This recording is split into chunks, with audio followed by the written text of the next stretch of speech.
Welcome, curious minds, to another deep dive. Today we're plunging into a story that, well, it starts with a real gut punch for many across the nation. The dramatic, just heartbreaking loss of a cherished national landmark, the historic Grand Canyon Lodge. Yeah, consumed by the Dragon Bravo fire. And this wasn't just any wildfire, as you said. Exactly. This isn't merely a tale of a destructive blaze. It's really a deep exploration into the complex and, frankly, often fiercely debated world of federal wildfire management policies. That's right.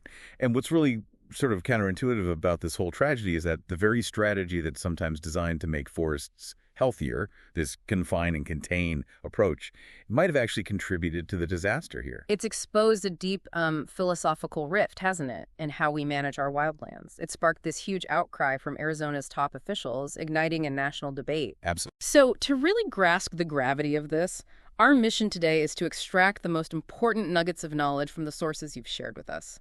We want to help you understand the different strategies at play, the immediate and devastating impacts of this particular inferno, and the broader critical policy questions facing wildfire managers today. It's the story of nature's power, human decisions, and, the really difficult trade-offs involved when fire meets civilization, especially cherished parts of it. Let's start at the beginning then. The Dragon Bravo fire itself. Okay. It ignited on July 4th, 2025. Started from a lightning strike up on the north rim of Grand Canyon National Park. Right. And what's particularly fascinating, and like you said, controversial here, is the initial response. Exactly. The National Park Service, the NPS, they initially adopted a confine and contain strategy. Which doesn't mean putting it out right away. No, not at all. The aim is more to restrict its spread to a defined area. Using natural barriers like ridges or canyons, sometimes constructed fire lines. The core idea, and this is key, is to allow sections of the fire to burn for ecological benefit. Clearing out dead stuff, promoting new growth? Precisely. Things like that. And they'd actually done this successfully back in 2022 with the Dragon Fire, right in the same spot. So there was precedent. And initially, the NPS sounded pretty confident, didn't they? I saw a statement from July 8th saying there are no threats to infrastructure or public safety at this time. They did. It painted a picture of a controlled, almost beneficial burn. But that confidence, well, it evaporated pretty quickly. Very quickly. The shift from confidence to crisis was swift. And the consequences, frankly, heartbreaking. So what happened? Despite those initial assurances, the containment efforts, they failed. Conditions just rapidly changed. We're talking hot temperatures, really low humidity, and strong wind gusts. That combination led to what firefighters call blow-ups on July 11th and 12th. Blow-ups sound bad. They are. Sudden, explosive increases in fire intensity and spread. Very dangerous. And the national preparedness level, it jumped to PL4. PL4. Remind us what that means again. It's a scale 1 to 5, with 5 being the highest. PL4 means significant national wildfire activity. Resources are stretched thin across the whole country. It signals a major national resource commitment is needed. Okay, so a serious situation unfolding. And the losses. Devastating. The fire destroyed over 70 buildings. And the biggest loss, culturally at least, was the irreplaceable Grand Canyon Lodge. Almost a century old, a national historic landmark, just gone. For anyone who's visited, it's not just a building. It's woven into the history, the experience of the canyon. Generations have stayed there. Employee housing, too, and a visitor center. All lost. But it got even worse. On July 12th, the North Rim Water Treatment Facility caught fire. The water treatment facility, what did that mean? It meant a release of chlorine gas. Chlorine gas. Wow, that's a serious health hazard. It's extremely serious. Chlorine gas is heavier than air, so it settles into lower elevations. Think about hikers down in the canyon. It's a major respiratory risk. So that must have triggered immediate action. It did. Immediate evacuation of firefighters from the North Rim itself. And they had to pull hikers out of the Inner Canyon, North Kaibab Trail, Phantom Ranch, South Kaibab Trail. So the whole North Rim basically shut down. Yes, closed for the rest of the 2025 season. A huge impact on tourism, recreation, everything. Even river trips were told to bypass Phantom Ranch. And this wasn't the only fire burning, right? There was another one nearby? Correct. The White Sage Fire. That one was burning about 77 square miles. That's roughly 50,000 acres, with no containment at the time. It closed a big stretch of Highway 89A. So just compounding the crisis, stretching resources even thinner. Exactly. It was a perfect storm, really. And this outcome, this disaster, it immediately put that initial confine and contain strategy under intense scrutiny. Oh, absolutely. Mm-hmm. Especially given the scale of the destruction and how close the fire was to such invaluable assets like the lodge. It raises questions, doesn't it, about risk assessment, about decision-making under pressure. It really does. What this incident exposes isn't just a potential policy failure, maybe, but a fundamental challenge. Decision makers often have to operate with incomplete information, under intense pressure. And the right ecological choice, in hindsight, can become the wrong public safety or property outcome in just hours. And the reaction from Arizona officials reflected that concern. It was strong. Very strong. Governor Katie Hobbs, Senators Ruben Gallego, and Mark Kelly, the state's highest-ranking elected officials, they're all demanding answers, calling for a full investigation. Governor Hobbs was particularly blunt. She said, quote, "The federal government chose to manage that fire as a controlled burn during the driest, hottest part of the Arizona summer." Yes, she didn't mince words. She wants a comprehensive, thorough, and independent investigation into the decisions that led to this. You can really sense the distrust there in those initial federal management choices. And the senators echoed that. They did. Gallego and Kelly sent a strongly worded letter to Interior Secretary Doug Burgum. They questioned how, quote, "treatment and response decisions may have affected the spread of fire in northern Arizona, and not for the first time." Not for the first time. That's telling. Are they referring to something specific? They are. Critics immediately pointed back to the 2006 Warm Fire, also on the North Rim. In that case, a similar wildland use fire strategy, basically letting it burn for ecological reasons, resulted in 59,000 acres destroyed. So they see a pattern here, a history of underestimating the risk. That's the argument.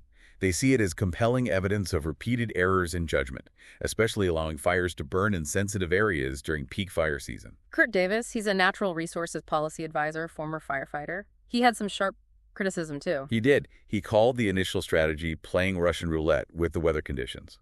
Said it was a tragic mistake not to immediately extinguish a fire near an irreplaceable asset like the lodge. His point being some things are just too valuable to risk for an ecological burn. That's precisely his argument. But it's important we have to hear the other side, too.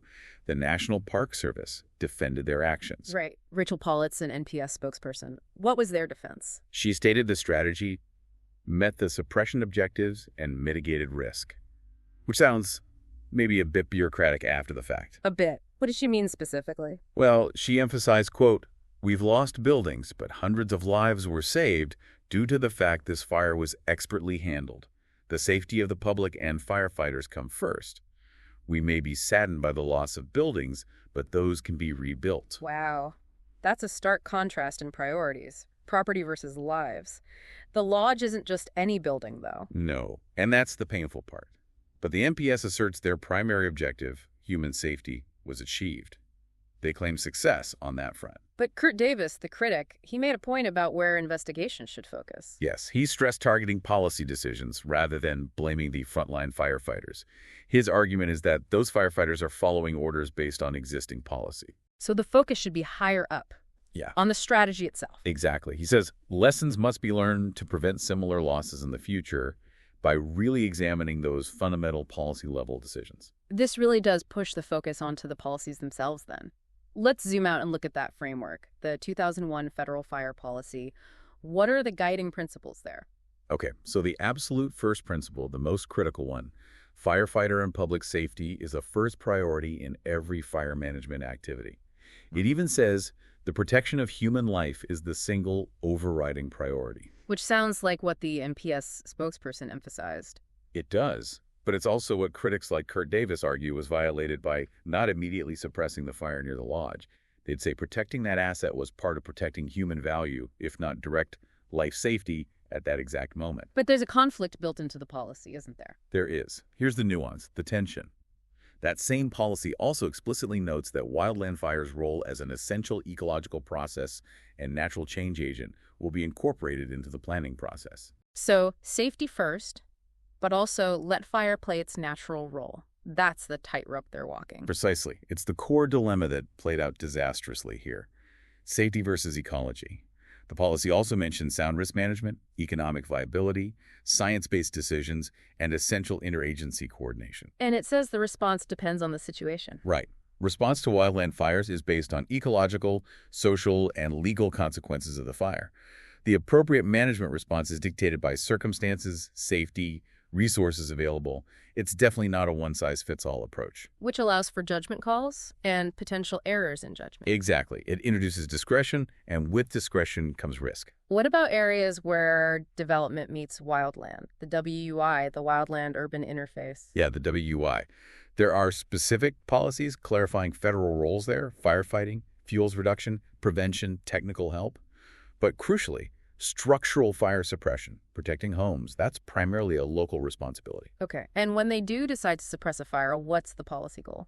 The policy aims for suppression at minimum cost, considering safety, benefits, and the values being protected, consistent with resource objectives.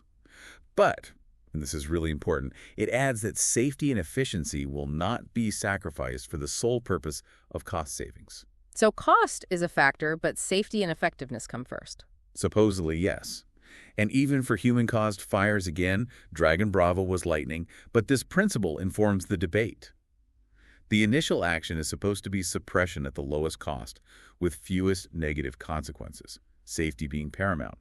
It generally favors hitting fires hard and fast initially. And doing this involves a huge number of agencies, right? It's not just the Park Service. Oh, it's massive. A huge collaborative effort. You've got multiple federal agencies: Forest Service, BLM, Bureau of Indian Affairs, MPS, Fish and Wildlife Service. Plus state agencies. Right. Arizona Department of Forestry and Fire Management, Game and Fish, State Parks, Emergency Management. Even the National Guard gets involved. How is all that coordinated? Through regional centers, like the Southwest Coordination Center, the SWCC. That's like the nerve center for allocating resources, aircraft crews, and making strategic decisions for the whole region. And then you have public info systems like InciWeb and Arizona's AZINE, which are vital for getting real-time updates out to people. It's a complex machine. Incredibly complex. So bringing it back to Dragon Bravo, this fire really forces us to confront that core dilemma in managing wildfires today. It absolutely does. How do you balance letting fire do its natural ecological work, clearing fuels, helping forests regenerate, with the absolute need to protect human lives, communities, and valuable, sometimes irreplaceable infrastructure like the Grand Canyon Lodge? And climate change makes this even harder, right? Mm-hmm. More extreme conditions, less predictable fire behavior. Exponentially harder. Yeah. It just raises the stakes on every single decision. So inevitably, this incident has reignited that big question. Does the national wildfire strategy need to shift? Do we need more aggressive initial attack across the board? Parks, forests, all federal lands. That debate is definitely heating up again. There's a strong argument being made, especially after this, that when significant assets or communities are nearby, maybe a rapid, decisive suppression should be the default, not the exception. Is there any official movement in that direction? Well, it's interesting. Recent guidance from the U.S. Forest Service Chief Schultz, actually emphasizes safe, aggressive initial attack and suppressing fires as swiftly as possible. The goal stated is to minimize fire size and exposure, especially when we're at higher preparedness levels like that PL4 we saw with Dragon Bravo. So that sounds like a potential shift away from confine and contain when the risk is high. It could be interpreted that way, yes. Yeah. A move towards prioritizing suppression more heavily in many situations. But if that becomes the norm, always jumping on every ignition aggressively, what does that mean for the land itself and for prevention? That's the crucial follow-up question. If aggressive initial attack becomes the standard, then proactive measures become absolutely essential.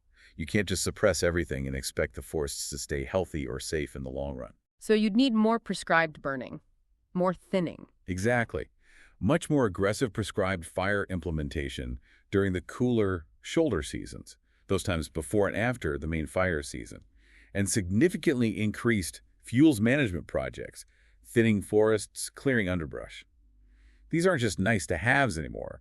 They become vital necessities to reduce the fuel load before a fire starts. Otherwise, you're just delaying bigger, potentially worse fires down the line. Precisely. You're kicking the can down the road, potentially building up even more fuel for future catastrophic blazes. These strategies have to work hand in hand. And it's not just up to the agencies, is it? What about communities and homeowners? No. Community preparedness is a huge piece of this puzzle, often overlooked. Programs like Ready, Set, Go. They're critical. They educate residents on how to prepare their homes, how to stay aware of fire danger, and crucially, when and how to evacuate safely. And Firewise. Yeah. Firewise USA, that helps homeowners directly, teaching them how to create defensible space around their properties, use fire-resistant materials. Simple things like clearing gutters, trimming trees away from the house. It makes a real difference. So prevention and preparedness are shared responsibilities. It takes everyone. Absolutely. From the biggest federal agency right down to the individual homeowner taking steps to protect their own property and family. Looking at the bigger picture from Dragon Bravo, though, there's a trust issue now, isn't there? A significant one. How can the wildfire management community, the federal agencies in particular, regain public trust? How do they justify strategies like confine and contain, even if ecologically sound in theory, when they result in such high-profile, devastating losses? It feels like the public demand might just force their hand towards immediate suppression, doesn't it? It very well might. The public outcry, the political pressure after losing an icon like the Grand Canyon Lodge, it could absolutely force a fundamental policy shift across the board.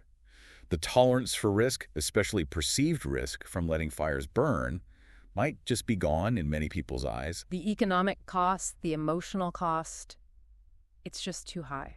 For many, yes. Oh. It potentially moves the needle away from allowing fires to burn for ecological benefit, even if that was the long-term goal for forest health. So as we wrap up this deep dive, let's just restate that central tension one more time. It's that constant balancing act.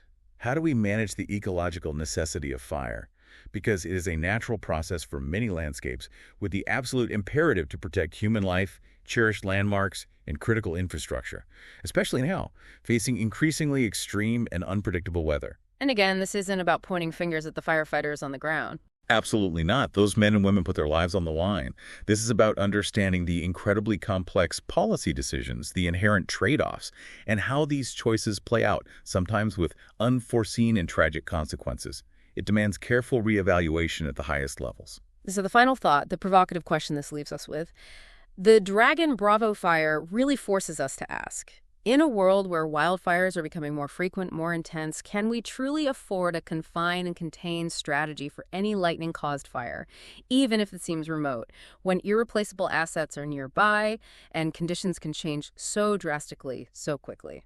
And if the answer is no, if we move towards consistent, aggressive initial attack across all federal lands, what are the full implications of that? Ecologically, economically, operationally? Does it truly lead to healthier, safer landscapes in the long run? Or does it just create a different set of complex challenges we haven't fully reckoned with yet? A question that will certainly continue to burn brightly in our national conversation. It demands responsible, clear-eyed answers.